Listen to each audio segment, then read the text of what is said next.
Le député Côte-du-Sud Norbert Morin est fier partenaire de l'émission Carrefour Kamouraska. Bureau à Saint-Pascal, 418-492-7730. Cette émission est une présentation de la télévision communautaire du Kamouraska. Carrefour Kamouraska a été créé pour vous informer sur les projets des 17 municipalités du Kamouraska, tout ça dans l'optique d'un développement régional accompagné d'invités issus de nos différents milieux. Bienvenue à Carrefour Kamouraska.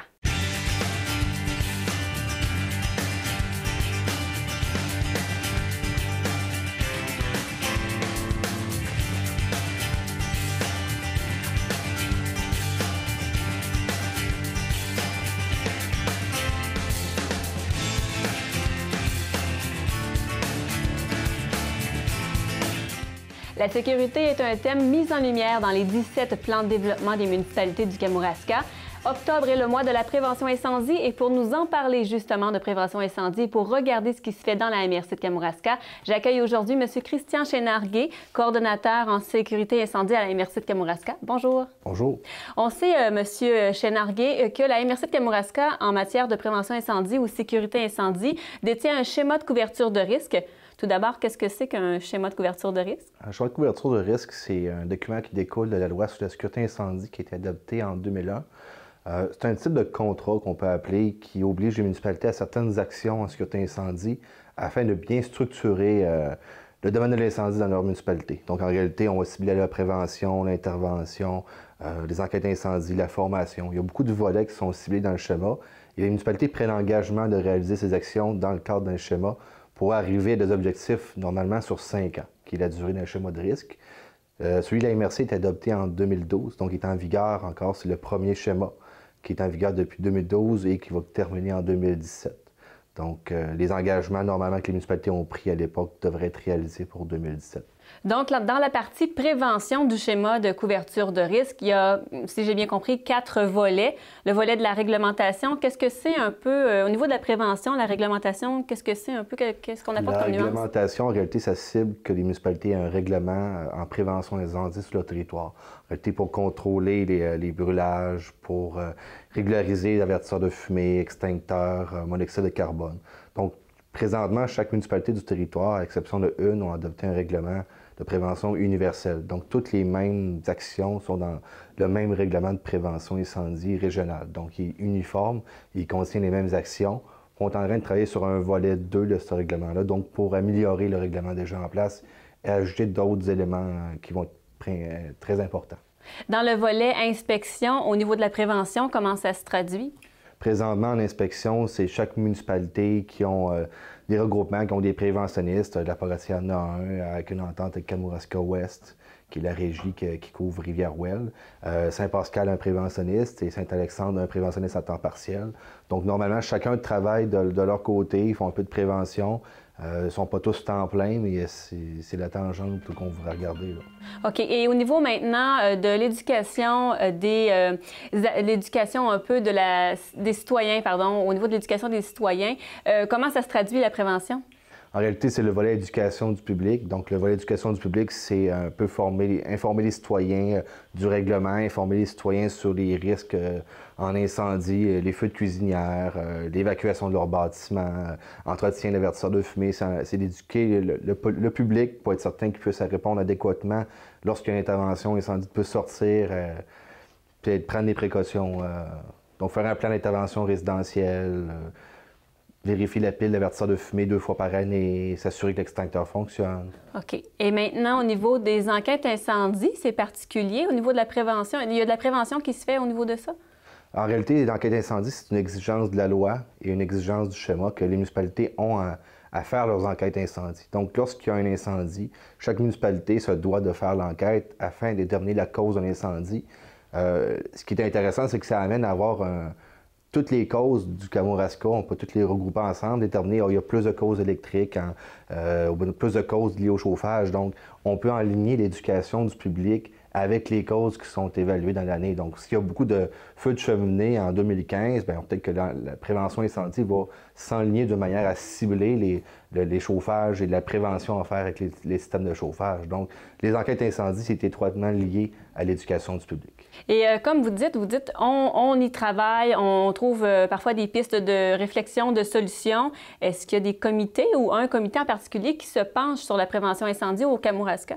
Bien, il y a plusieurs comités au niveau de la MRC, mais il y a le comité technique des directeurs incendies que j'organise et le CROSIC qu'on appelle. C'est le comité d'optimisation régionale. Donc, ces deux comités-là sont interreliés et ils permettent de développer des orientations régionales afin de faire améliorer la sécurité incendie sur le territoire du Kamouraska.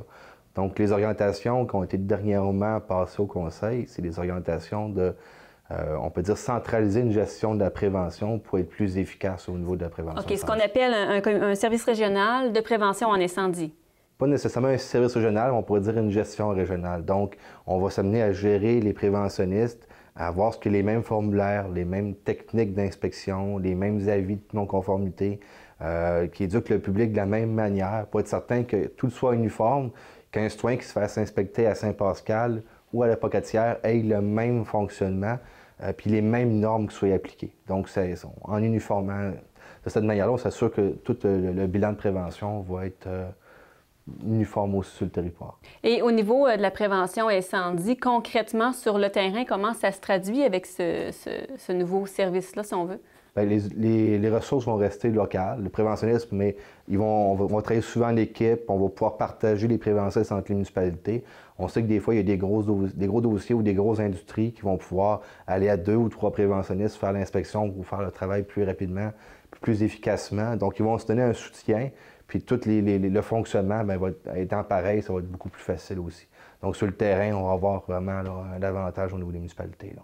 Et au niveau plus général, comment la prévention incendie d'année en année a changé au fil du temps? Comment vous voyez ça en tant que coordonnateur? Bien, la prévention a beaucoup évolué. On sentait qu'au niveau du CHEMA, c'était un objectif qui était principal, d'implanter de la prévention, de faire des inspections des risques élevés, très élevés, les résidences, au niveau des résidences personnes âgées aussi.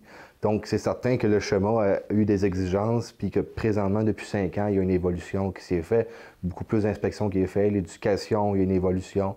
Donc, la réglementation qui est nouvellement arrivée en force depuis ce printemps, puis on voit déjà un deuxième volet de réglementation. Donc, c'est sûr que depuis 5 ans, le volet prévention, c'est un volet qui était appelé vraiment à croître, à se développer beaucoup dans les MRC de Kamouraska. Alors là-dessus, merci beaucoup, M. Chénarguet. Merci beaucoup de l'invitation.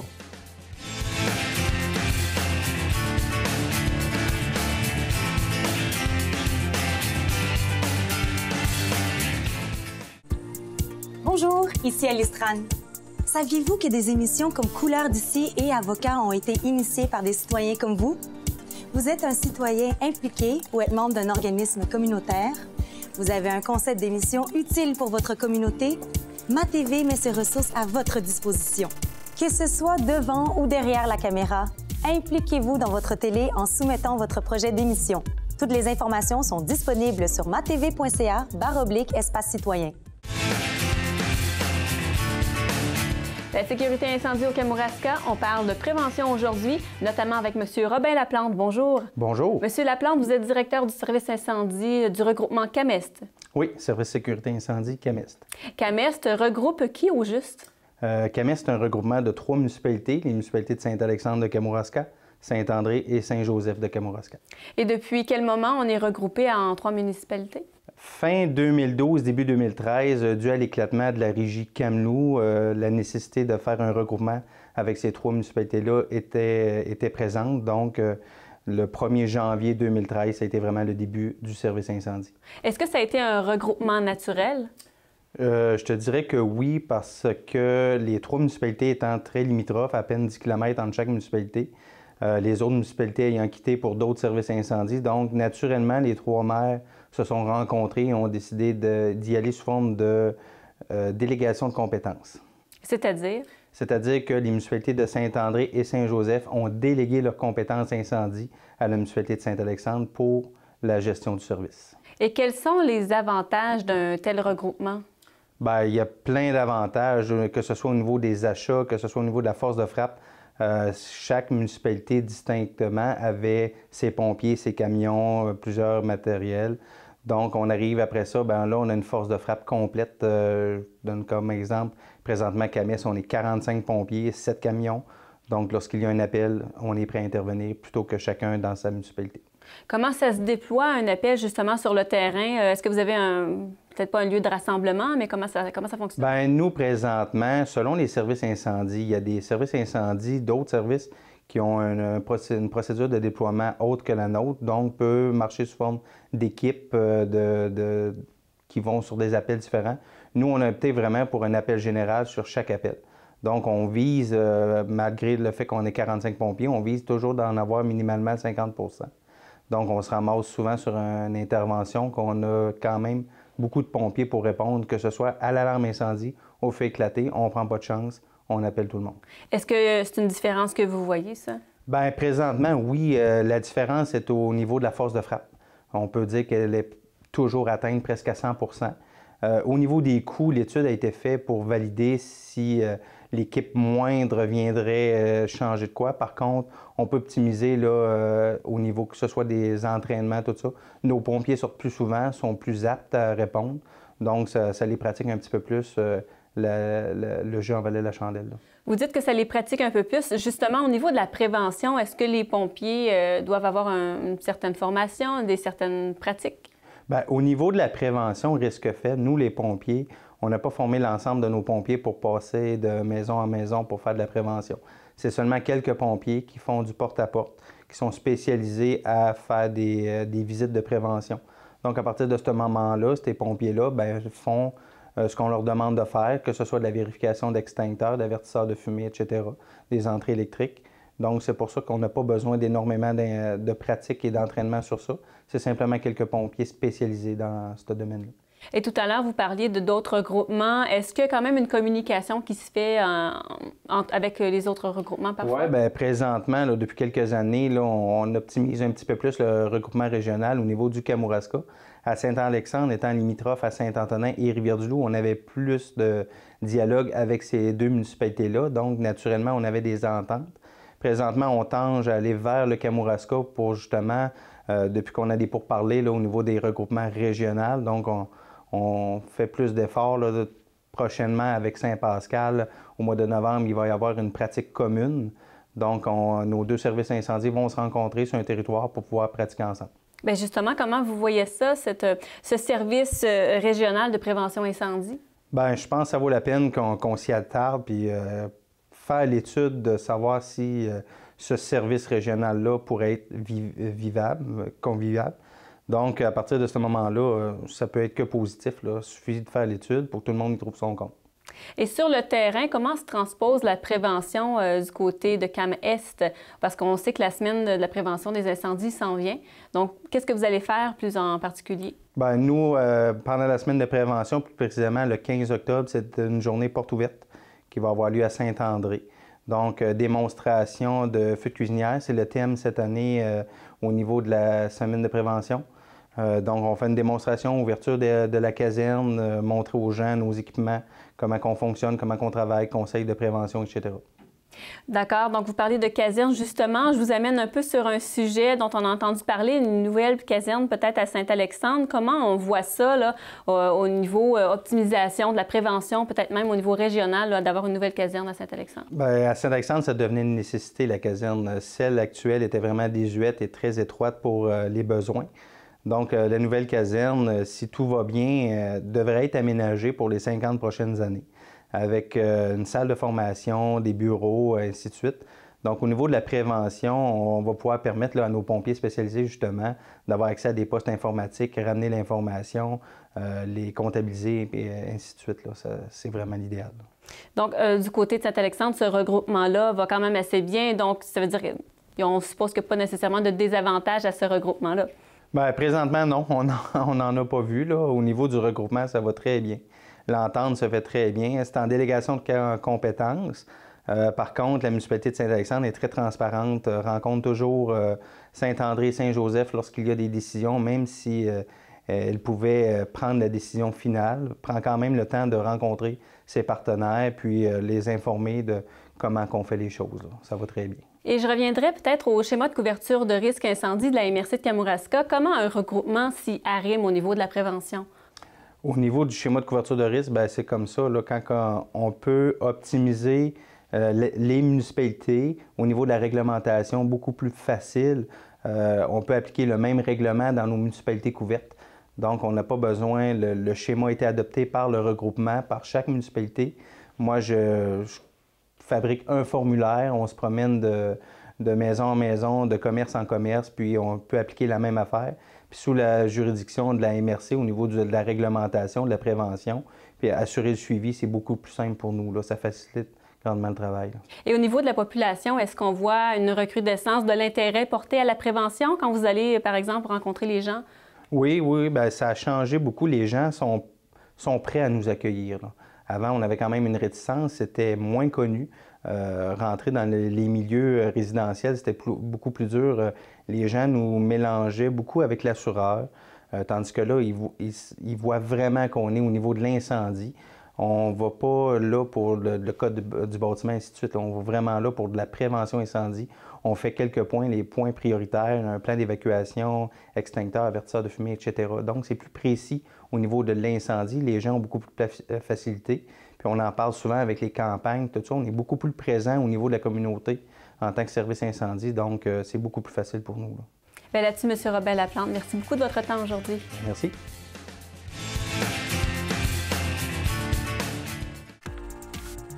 Bonjour, ici Alice Tran. Saviez-vous que des émissions comme Couleurs d'ici et Avocats ont été initiées par des citoyens comme vous? Vous êtes un citoyen impliqué ou êtes membre d'un organisme communautaire? Vous avez un concept d'émission utile pour votre communauté? MaTV met ses ressources à votre disposition. Que ce soit devant ou derrière la caméra, impliquez-vous dans votre télé en soumettant votre projet d'émission. Rendez-vous sur matv.ca et cliquez sur l'onglet Mon espace citoyen, puis Mon projet. Vous y trouverez des informations détaillées sur les contenus et les formats recherchés. Vous devrez produire un document qui décrit votre projet. Il est important de préciser votre rôle. Et si votre concept cadre avec la mission de MaTV, vous pourriez être invité à le présenter au comité de programmation et, qui sait, voir votre projet se réaliser. Déposez votre projet.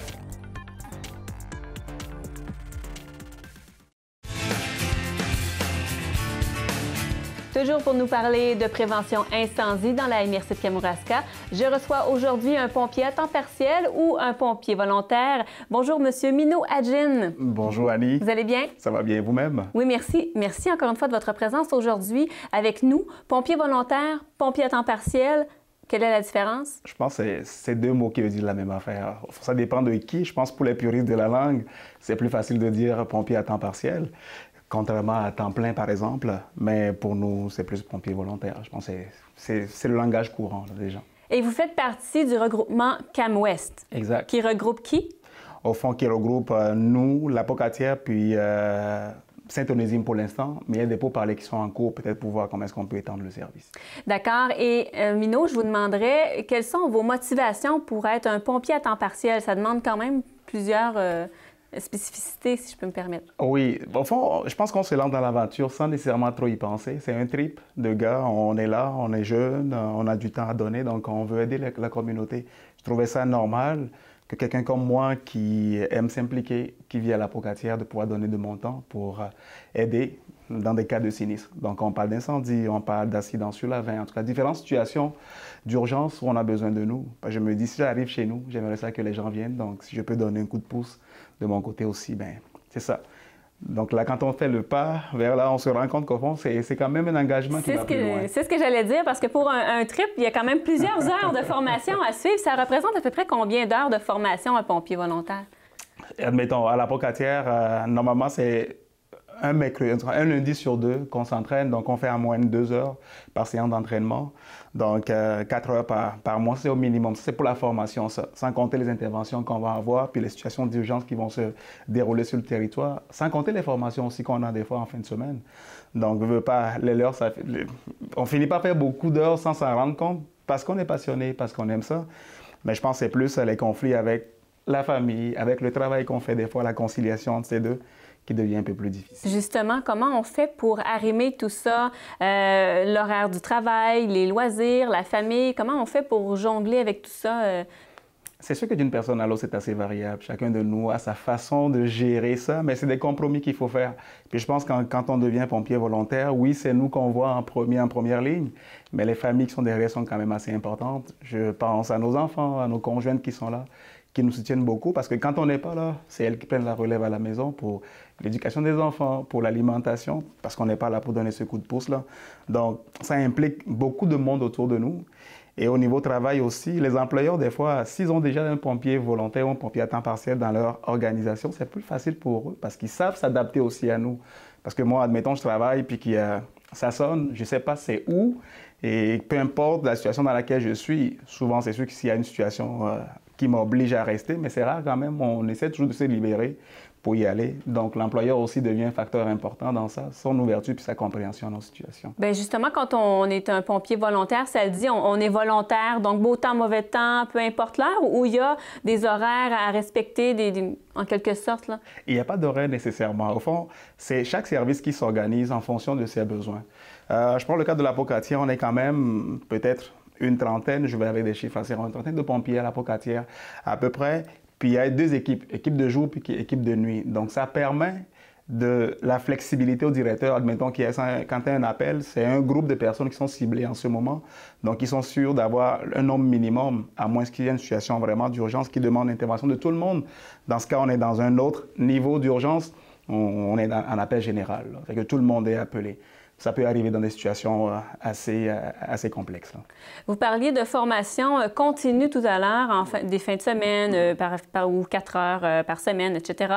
Mais est-ce qu'il y a tout d'abord une formation de base à avoir quand on est pompier à temps partiel?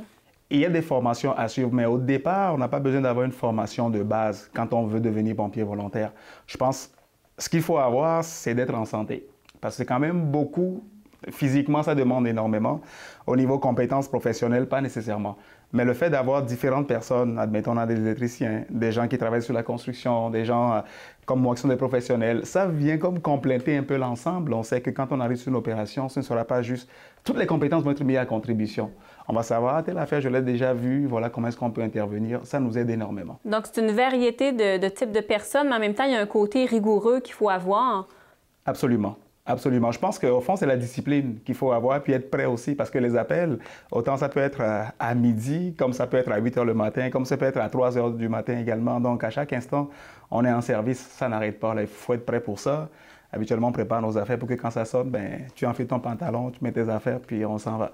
Est-ce qu'à quelque part, un pompier volontaire, ou appelez ça un pompier à temps partiel, ça a une certaine volonté de développement régional quand on s'implique comme ça? Je pense que oui. Parce qu'au fond, le fait de donner son temps pour sauver la vie et le matériel de notre milieu, c'est une façon à nous de préserver notre environnement, de préserver nos acquis, notre environnement, puis assurer le développement. Parce qu'au fond, si on est tout le temps obligé de reconstruire ou tout le temps obligé de recommencer, ben, on n'avance pas. Alors, il y a un service. Il y a un volet éducation, prévention qui est vraiment énorme aussi. On a des gens au niveau service incendie qui ont à cœur de faire ça. Donc, ils font le tour des maisons à l'automne, en tout cas des moments précis de l'année pour rappeler aux gens, admettons en situation d'urgence, qu'est-ce qu'il faut faire, c'est quoi les mesures à prendre. Des fois, des mesures simples qui préviennent beaucoup de dommages plus tard. Donc, d'une certaine façon, je pense que oui. Et vous êtes vraiment en contact avec les citoyens comme pompiers volontaires. Donc, est-ce que vous remarquez, je l'ai posé d'ailleurs la question tout à l'heure, est-ce que vous remarquez un changement de perception, d'attitude, de comportement au niveau du citoyen, au niveau de la prévention? Oui, je pense que les gens commencent par comprendre un peu parce qu'on vit des situations d'urgence, puis ils sont témoins de ce qui arrive après aussi, les pertes de vies humaines, des dommages et tout ça. Donc, ça sensibilise, veut pas. Puis c'est sûr que dans le milieu, le métier de pompier est quand même assez bien vu, on a une bonne côte. Fait que ça permet, quand on intervient ou quand on s'implique, parce que ça, c'est un autre volet important de ce qu'on fait. Oui, les gens nous voient souvent dans nos camions, sur les interventions, mais en dehors de ça, on s'implique également beaucoup dans la communauté. Tu sais, s'il y a une école qui a un projet, peut-être d'aménager un parc de jeux pour les enfants, on va s'impliquer, on va donner un montant d'argent. Donc, c'est des façons de faire... Lancer un appel? qui font en sorte que notre présence est quand même remarquée. Au-delà des situations d'urgence, on est quand même là quand ça va bien aussi. Je pense que les deux vont de pair. Donc, au niveau de l'implication citoyenne, il y a quelque chose d'important. C'est un point important que vous amenez, M. Mineault, parce que il y a tout le côté volontaire, bénévole, en fait, ou presque. Il y a aussi l'implication citoyenne, comme on disait. Mais en fait, je vais vous amener au recrutement. Est-ce que vous êtes à même de constater que le recrutement de pompiers est difficile, facile, en recrudescence? Je vous dirais, la Pocatière, ça va quand même bien, au nombre de personnes qu'on est. Mais je ne pense pas que ce soit le cas pour toutes les municipalités du Kamouraska. Parce qu'au fond, des fois, il y a des milieux où les gens, durant la journée, sont appelés à aller travailler à l'extérieur. Quand il y a un appel d'urgence, c'est beaucoup plus difficile d'avoir l'effectif nécessaire pour des interventions. Dans des cas comme ça, c'est un peu plus difficile. Puis ça, ce côté de conciliation travail-famille également, il faut être disponible pour pouvoir le faire ou trouver la façon de conjuguer travail, vie familiale, puis notre implication sociale aussi. Puis physiquement aussi, ça demande beaucoup. Donc, peut-être c'est des contraintes pour des gens, mais quand on aime ça, s'impliquer dans notre milieu, puis aider au développement de notre collectivité, c'est des choses qui se font quand même assez bien. Et peut-être en terminant, M. Mineault, est-ce que vous voyez un bienfait dans un regroupement tel que le vôtre? Je pense que oui. Tantôt, j'ai évoqué un point important qui fait en sorte que les gens qui n'ont pas nécessairement d'entreprise sur le territoire, les pompiers sont obligés d'aller travailler à l'extérieur. En situation d'urgence, c'est difficile de ramasser des gens comme ça. Mais si on se regroupe, on répond en partie à ce besoin-là.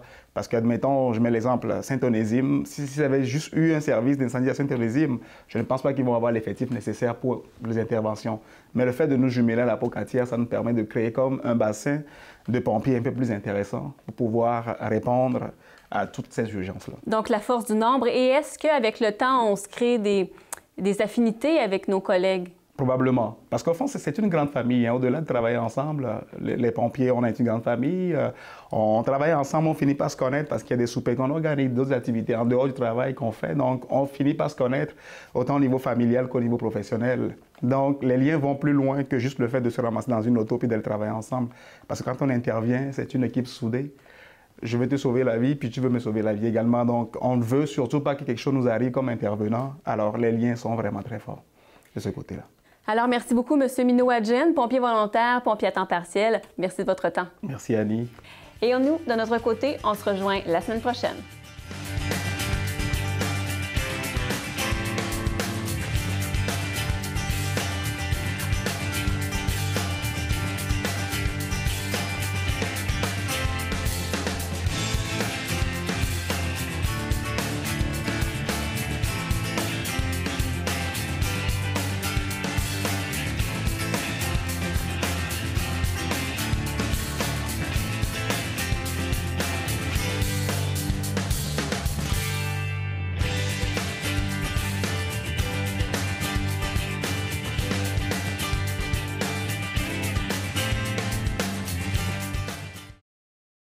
Cette émission était une présentation de la télévision communautaire du Kamouraska.